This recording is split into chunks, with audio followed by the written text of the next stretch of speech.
Most people don't fail because KDP failed them. Most people fail because their expectations were just not realistic, right? So if you're somebody who's like, you're just looking to make really, really quick cash right away, it's not a great business model for you. If you are going to judge the business too early, don't judge it until you've published 5 books and you've spent a year in the business. It's too early to judge it, because if you're judging it a month or 2 months into the business, 1 or 2 books into the business, you don't have enough experience to know what you're even judging. So that's just naive. So you can't do that. You have to give yourself an actual chance to succeed, and that ties in with quitting after 1 or 2 books. Like, that's just dumb. That's just dumb.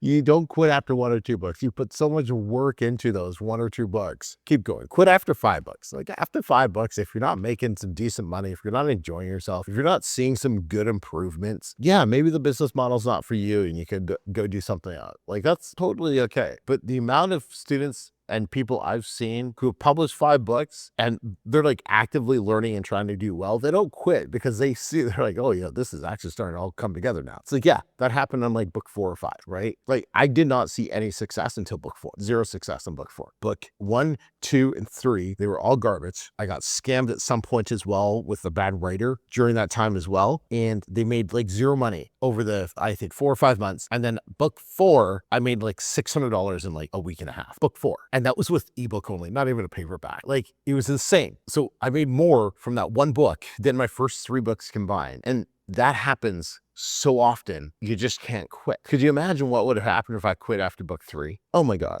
that would have been horrible. So just don't give up too soon. A couple other mistakes that I have written down here is like, you're switching out of niches too soon, or you're publishing without confirming it's a profitable topic. We're not going to cover that in this video. I've done tons of video on profitable topics before, so you can go check those out. But you have to be publishing books on profitable topics, 100%. The other mistake is you treat it like a hobby. This business is not a hobby. This is a business. If you treat it like a business, it's going to pay you like a business. But if you treat it like a hobby, it's going to pay you like a hobby. And I don't know a lot of hobbies that pay you very well.